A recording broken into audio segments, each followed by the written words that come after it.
Assalamualaikum Sobat Football United, jumpa lagi di Football United ringan amatiran ala gua. Masih terkait dengan proses penjualan Manchester United. Gua akan membahas dua artikel, di mana dari dua artikel ini akan ada informasi yang cukup menarik terkait dengan proses ini. Gua ambil dari dua media yang berbeda. Pertama dari The Athletic ya, yang ditulis oleh Dan Sheldon. Ini mengatakan kalau proses takeover Manchester United yang nggak jelas sampai dengan saat ini akan mengancam rencana rekrutmen dari Manchester United.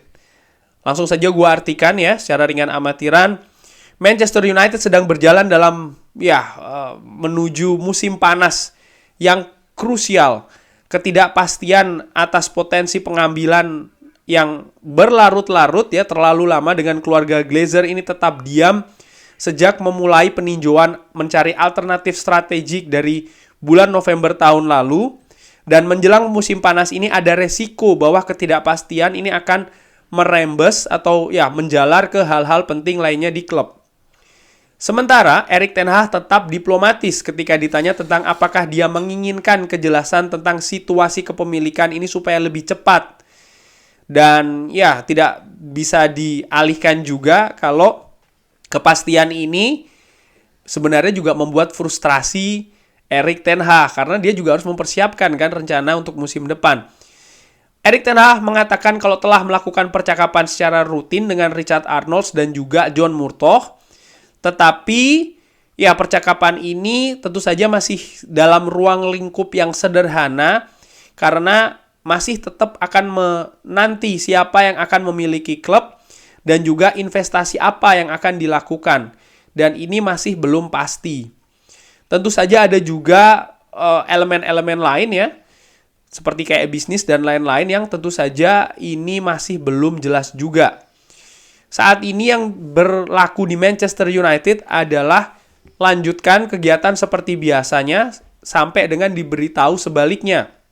Ini terlihat di Carrington, di mana kalau diperhatikan ya, ada di depan gerbang dari Carrington ini ada derek kuning, disebutkan demikian, yang menjulang tinggi. Artinya serangkaian pekerjaan pembangunan ini sedang berlangsung saat klub mendirikan tim wanita yang baru dan juga memperbaiki fasilitas akademi yang tidak diragukan lagi akan menguntungkan Manchester United di tahun-tahun mendatang. Tetapi di sepak bola sering sekali yang terjadi masa kini, terutama ketika Anda berusaha untuk mengejar tim lain seperti Manchester City ya, ini juga butuh waktu dan juga proses. Erik ten Hag disebutkan di artikel ini tidak terlalu tertarik ketika ada peluang ya untuk bisa menghentikan potensi treble Manchester City ketika kedua tim ini bertemu di bulan depan di final Piala FA. Tetapi dia tersenyum yang tidak bagus sebenarnya tentang ide untuk menghentikan kemajuan dari Manchester City. Setidaknya untuk saat ini versi bisnis seperti biasa, Erik ten Hag ini melihat kalau lolos ke Liga Champions ini merupakan hal yang lebih penting. Artinya fokus ke pertandingan menghadapi Bournemouth, Chelsea dan juga Fulham. Bournemouth sudah dimenangkan ya. Dari perspektif keuangan, anggaran Manchester United saat ini sekitar 100 juta pounds plus penjualan pemain tergantung pada akan bermain di kompetisi mana musim depan. Nampaknya Manchester United dalam hal ini sudah cukup aman, hampir aman ya, karena sekali lagi bermain di UEFA Champions League ini akan menjadi booster untuk rencana Manchester United di bursa transfer khususnya untuk musim depan. Ketidaknyamanan saat ini di sekitar Manchester United ya, terutama saat klub-klub rival ini sebenarnya semakin terpuruk dalam hal perekrutan, ini memperlambat Erik ten Hag dan juga stafnya. Tentu saja kalau Anda mengharapkan Manchester City, Arsenal, Liverpool dan juga Newcastle memiliki strategi yang jelas tentang apa yang mereka mampu dan akan melakukan pendekatan kepada siapa ya secara realistis. Sedangkan situasi di Manchester United dilihat dari situasi musim dingin kemarin, mereka hanya bisa mendatangkan Wout Weghorst serta Marcel Sabitzer dengan status pinjaman. Ini tentu saja berbeda dengan tim-tim lain seperti Liverpool contohnya mendatangkan Cody Gakpo ya kan, dengan harga yang cukup mahal sebenarnya, tapi mereka mampu melakukannya karena ada kejelasan keputusan yang diambil. Manchester United dapat melakukan semua percakapan yang diperlukan dengan agen dan juga klub, artinya klub yang memiliki pemain yang akan ditarget, begitupun juga agennya ya. Tetapi ketika mereka memasuki pembicaraan itu dengan ketidakpastian, karena disebutkan di sini seperti satu tangan yang masih terikat di belakang, tidak bisa dapat mendiskusikan masa depan klub dan juga rencananya dengan pasti.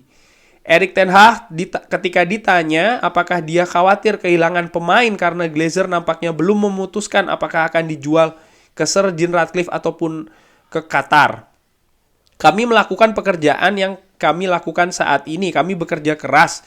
Tetapi untuk saat ini tentang permainan, ya bagaimana kami bisa memenangkan Piala FA dan juga masuk ke Liga Champions. Bagi saya ini tentang keuangan dan ada uang yang tersedia untuk melakukan hal yang benar. Ini yang dikatakan oleh Erik ten Hag terkait dengan situasi di Manchester United di masa mendatang, terutama dari musim depan ya. Ini juga termasuk tentang kontrak para pemain baru. Disebutkan di artikel ini adalah salah satunya Marcus Rashford, yang sampai dengan saat ini prosesnya masih belum selesai perpanjangan kontrak barunya.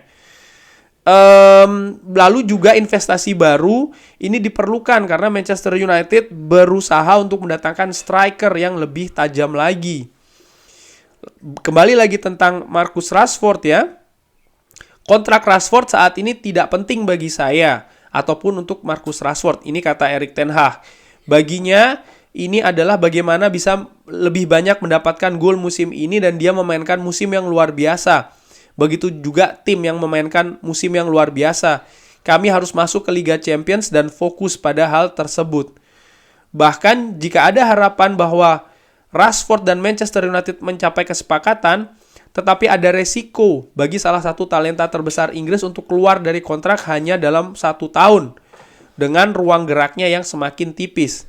Tidak ada jaminan yang diberikan bahwa Glazer akan menjual klub ketika mereka membuat pernyataan awal pada bulan November.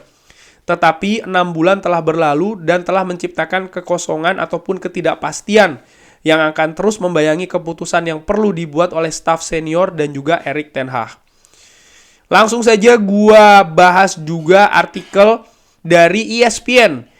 Ini ditulis kalau Glazer mungkin akan menunda penjualan Manchester United sampai musim panas.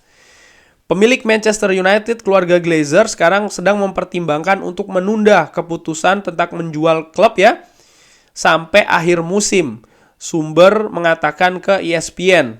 Salah satu alasan mengenai penundaan ini menurut sumber tersebut adalah Glazer masih berusaha untuk mendapatkan persetujuan tentang masa depan dengan Manchester United, khususnya karena Joel dan juga Avram Glazer ini masih menolak ya, masih sangat sulit, masih sangat berkeras untuk bisa melepaskan kepemilikannya. Jim Ratcliffe telah mengembangkan ide yang membiarkan Joel dan juga Avram ini tetap sebagai pemilik dan membuat dia masih, artinya walaupun kontrol ya, ini masih akan dipegang oleh Sir Jim Ratcliffe. Sheikh Jassim yang menaikkan tawaran pekan lalu ini menawarkan untuk membeli 100% klub. Dan tahap selanjutnya dari proses ini akan berada di Rain Group untuk bisa menyebutkan penawar yang dipilih. Glazer masih tetap ya dengan tentu saja dengan situasinya saat ini, walaupun ada banyak protes dari supporter anti Glazer dan juga lain-lain. Ini kurang lebih demikian. Nah, dari artikel tersebut dari The Athletic dan juga ESPN, kesimpulannya menurut gua ini akan semakin sulit bagi Manchester United untuk bisa bergerak di musim panas. Begini, harus dipahami dulu untuk Sobat Football United ya. Kenapa kok Manchester United sulit bergerak di bursa musim panas? Ini bukan terkait dana. Enggak, bukan soal dana. Dana itu menurut gue ada. Ini tentang keputusan. Karena dengan situasi yang saat ini kan berarti eh, kepemilikan mayoritas masih berada di tangan Glazers. Dan dari yang gue ketahui, model kepemimpinan Glazer adalah mereka inilah yang membuat keputusan terakhir mengenai kebijakan transfer. Siapa yang didatangkan, siapa yang dilepas, siapa yang diperpanjang kontraknya. Dan ini kan sebenarnya salah satu kelemahan besar dari Glazer. Ada dua hal. Nomor satu adalah keputusannya ini terlalu lama dari belasan tahun sebelumnya ya. Karena Manchester United berada di Manchester, sementara mereka berada di Amerika. Jadi keputusannya itu pasti ada delay waktu. Itu nomor satu. Nomor dua adalah, ya, mereka membuat keputusan ini, sementara mereka tidak memiliki pengetahuan ataupun background yang cukup bagus dengan sepak bola. Jadi mereka sangat bergantung dengan orang-orang di sekitarnya yang sebagian besar juga tidak mengerti tentang sepak bola. Contohnya Ed Woodward. Tapi tetap keputusan akhir itu ada di tangan Glazer. Ini yang membuat pergerakan di bursa musim panas nanti di Manchester United akan terhambat. Kenapa? Karena keputusan. Sekali lagi bukan karena uang ya. Budgetnya sudah jelas. Tapi keputusan akhirnya. Nah, ini sebenarnya sudah terlihat dari bursa musim dingin kemarin. Di mana Glazer tidak ingin mengambil resiko. Sehingga mereka memutuskan ya untuk tidak mengeluarkan budget. Di samping juga mereka menahan pengeluaran. Lalu nomor 2 adalah fokus. Karena fokusnya saat ini bukan mengembangkan klub. Bukan berinvestasi di klub. Tapi fokusnya adalah menjual Manchester United. Di situ sih. Sehingga kalau seandainya sekarang Erik ten Hag mengincar pemain ABCD, lalu dengan harga pemain itu masih dalam budget ya 100-150 juta kan katanya. Katakanlah 100 juta. Ini karena harus diserahkan proposalnya rencananya ke manajemen klub. Dan manajemen klub akan menyerahkan ke Glazer untuk membuat keputusan akhir. Dan disitulah terjadi delay. Terjadi kelambatan. Kenapa? Karena Glazer juga akan mendelay membuat keputusannya. Apakah setuju untuk mengeluarkan duit tersebut atau tidak. Begitu sih menurut gua. Sehingga ya ujung-ujungnya memang proses ini akan mengancam. Mengancam dalam arti begini. Mungkin ada pemain-pemain yang sudah diincar oleh Erik ten Hag, tapi karena kelambatan proses ya, pemain itu akan lepas. Ataupun pemain tersebut akan merubah keputusannya yang tadinya mungkin sudah oke, ya kan, ini bisa saja terjadi. Dan ya sekali lagi ini kenapa bisa demikian, karena menurut gua sumber masalahnya satu sih, tetap Glazers. Dengan pertimbangan apapun yang mereka lakukan, sehingga ini terlihat kan sekarang bagaimana Glazer ini nggak peduli sebenarnya dengan Manchester United. Yang mereka pedulikan hanyalah diri mereka sendiri. Ini ya menurut gue yang semakin berlarut-larut. Karena nanti tidak ada decision maker-nya atau pembuat keputusannya di Manchester United sepanjang musim ini ya. Menurut gue ini nihil, nggak ada. Pembuat keputusannya itu benar-benar tidak berkonsentrasi ke pengembangan klub, ke investasi klub, tapi bagaimana melepas Manchester United. Artinya ada hal positif sih menurut gue. Apa itu? Nampaknya memang Glazer ingin melepas Manchester United, sehingga mereka sangat-sangat fokus terhadap hal demikian. Namun di sisi lain, ya semakin berlarut-larutnya proses ini, ya memberikan resiko yang besar juga ke persiapan Manchester United untuk musim depan. Dan ini menurut gue akan membuat Erik ten Hag pusing kepala. Begini, karena target dari Manchester United, artinya target pemain, itu sering sekali tidak mudah loh. Melihat musim panas tahun lalu, ada 2 pemain kan yang diincar secara cukup berlarut-larut. Nomor 1 adalah Frankie de Jong, tentu saja, yang akhirnya lepas, nggak jadi datang ke Old Trafford. Nomor 2 adalah Anthony. Ini kan, maksud gue begini, pemain yang diincar oleh Manchester United, walaupun Erik ten Hag mengatakan, oke, musim depan semakin banyak pemain top yang ingin bergabung ke Old Trafford dan lain-lain, tapi menurut gue, potensi terjadinya drama tarik ulur itu tetap ada. Karena, ya, mungkin sang pemain mau, tapi kan pemain ini dia juga ada agen, ada keluarga yang terlibat juga di proses negosiasi, dan bahkan memiliki juga keputusan, elemen-elemen keputusan ya kan, apakah akan pindah ataupun enggak. Dan proses meyakinkan ini kan nggak seperti kita jual beli barang di supermarket dan lain-lain, ini kan akan bisa memakan waktu begitu. Ada juga yang bisa cepat sih, contohnya ketika mendatangkan Tyrell Malacia, contohnya ketika mendatangkan Lisandro Martinez, iya. Tapi kalau melihat di musim-musim sebelumnya, Ya, Manchester United sering juga terlibat di dalam proses pembicaraan yang bertele-tele dan rumit ketika akan mendatangkan pemain-pemain buruannya. Dan ya, disitulah menurut gua pentingnya pembuat keputusan. Ketika contoh Manchester United mengincar pemain A dengan harga X gitu ya. Dan ternyata alot. Lalu tim ataupun Erik ten Hag tetap merekomendasikan. Lalu akan menempuh jalur strategi yang lain. Mungkin akan meningkatkan nilai tawarannya. Ini kan harus disetujui oleh pemilik. Nah, sampai dengan saat ini pemiliknya masih Glazer. Dan Glazer tidak fokus dengan membuat keputusan terkait dengan investasi klub. Sehingga ya nggak ada kemajuan gitu loh. Di situ sebenarnya menurut gue. Lebih ke decision maker, si pembuat keputusan yang mengancam proses transfer mendatangkan pemain Manchester United musim depan. Dan juga tadi disinggung tentang pembahasan kontrak pemain baru. Ya, Manchester United juga punya rencana kan disebutkan oleh beberapa sumber untuk musim ini memperpanjang beberapa pemain. Ada Diogo Dalot, ada David De Gea, dan tentu saja salah satu yang terbesar adalah Marcus Rashford, pemain andalan musim ini. Dan menurut gua musim ini merupakan musim yang fantastis bagi Marcus Rashford. Kebangkitan ya dari Marcus Rashford.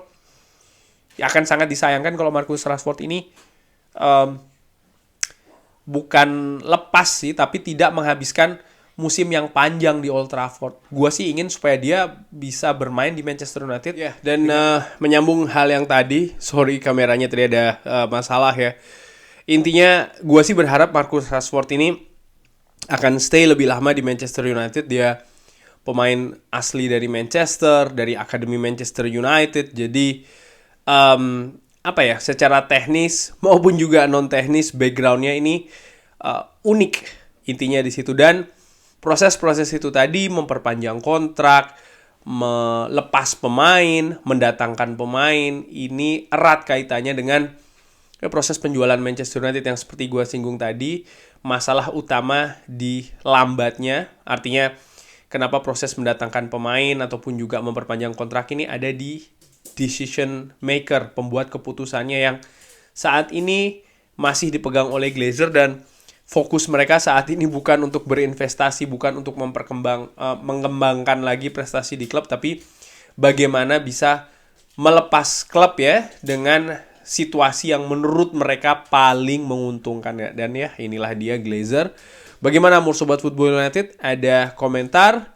Seperti biasa drop di kolom komen. Terima kasih sudah menyaksikan. Jangan lupa like, subscribe. Wassalamualaikum warahmatullahi wabarakatuh.